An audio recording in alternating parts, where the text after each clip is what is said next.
በ1 ሚሊዮን ብር ወጪ የተገነባው ዘመናዊ የኔት ሼድ የችግኝ ማፍያ ድንኳን ግንባታ የወረዳውን የአትክልትና ፍራፍሬ ችግኝ ዝግጅትን በእጥፍ የሚያሳድግ ነው ተባለ።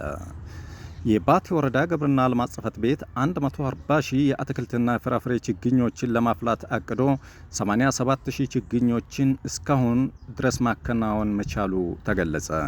የወረዳው ግብርና ጽሕፈት ቤት ኃላፊ አቶ አህመድ አብዶ እንደገለጹት በወረዳችን በየዓመቱ እያደገ የመጣውን የአርሶ አደሩን የአትክልትና ፍራፍሬ ፍላጎት ለመመለስ በበጀት ዓመቱ ከፍተኛ ትኩረት ተሰጥቶት እየተሰራ ነው ብለዋል። ጽሕፈት ቤቱ በሚያስተዳድራቸው ሁሉም ችግኝ ጣቢያዎች ላይ ለአካባቢ ጥበቃና ለምግብ ዋስትና ትልቅ ፋይዳ ያላቸውን የተለያዩ የአትክልትና ፍራፍሬ እንዲሁም የእጽዋት ዝርያዎችን በስፋት የማፍላት ስራ ተጀምሮ እየተከናወነ ነው ብለዋል። በካልም ቢ4አር ፕሮጀክት አማካኝነት በ1 ሚሊዮን ብር ወጪ የተገነባው ዘመናዊ የኔት ሼድ የችግኝ ማፍያ ድንኳን ግንባታ የወረዳውን የአትክልትና ፍራፍሬ ልማትን በእጥፍ የሚያሳድግ ነው ሲሉም ተናግረዋል። የወረዳው አትክልትና ፍራፍሬ ባለሙያ አቶ አሊ አህመድ እንደገለጹት ጽሕፈት ቤቱ ለ2018-19 የሚሆኑ የተለያዩ የአትክልትና ፍራፍሬ ችግኞችን በ3 ችግኝ ጣቢያዎች ላይ በስፋትና በጥራት የማዘጋጀት ስራውን አጠናክሮ እየሰራ እንደሚገኝ ተናግረዋል። ጽሕፈት ቤቱ በበጀት ዓመቱ 140 ሺህ የአትክልትና ፍራፍሬ ችግኞችን ለማፍላት አቅዶ እስካሁን ማንጎ፣ ብርቱካን፣ አቮካዶና ቡናን ጨምሮ እስካሁን ድረስ 87 ሺህ ችግኞችን ማጽደቁንና ቀሪዎቹን እስከ ተከላ ማስጀመሪያ ጊዜ ድረስ ለማጠናቀቅ እየሰራ ነው ብለዋል። ስራው ውጤታማ እንዲሆን ከካልም ቢ4አር ፕሮጀክት በተገኘ የ1 ሚሊዮን ብር የገንዘብ ድጋፍ ዘመናዊ የኔት ሼድ ግንባታ ተጠናቆ ወደ ስራ መግባቱንም ተናግረዋል። የወረዳውን አርሶ አደር የአትክልትና ፍራፍሬ ፍላጎት ለመመለስ ያስችል ዘንድ የዘመናዊ ችግኝ ማፍያ ዘዴዎች የኔት ሼድ መጠለያዎችን በመጠቀም ችግኞችን በስፋትና በጥራት በማፍላት እንዲጸድቁና እንዲያድጉ መደረጉንም ተናግረዋል።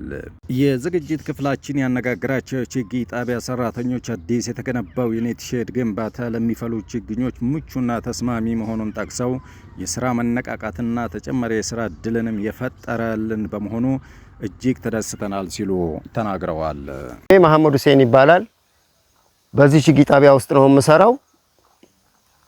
አሁን ይሄ ዳስ ከመጣበትና በፊት ስንሰራበት ከነበረው በባህላዊ በሳርና በእንጨት በዳስ አድርገን ነው ስንጠቀም የነበረው። በዛን ሰዓት ይሄ ሳር ይረግፋል፣ ቅጠል ነው ይረግፋል። የሰው ኃይሉ ጉልበት ራሱ ዛሬም ነገም ሌላ ስራ መስራት በምንችልበት ነገር ብዙ ጉልበት እዛ ላይ እናባክናለን። ለአትክልቱም ደግሞ ጥሩ አይደለም።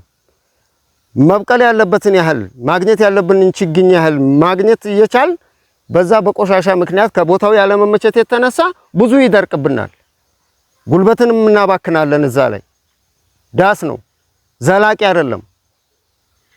ይሄ ግን አሁን ይሄ ከመጣ ወዲህ ይሄው እንደምታዩት ንጹህ ነው ውስጡ።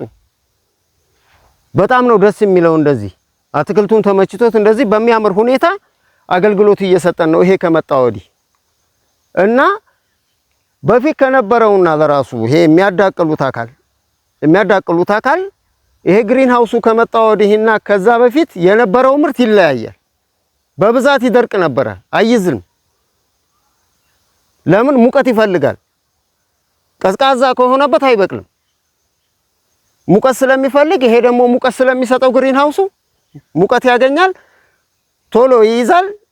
ማግኘት ያለብንን ምርት በአግባቡ እናገኛለን።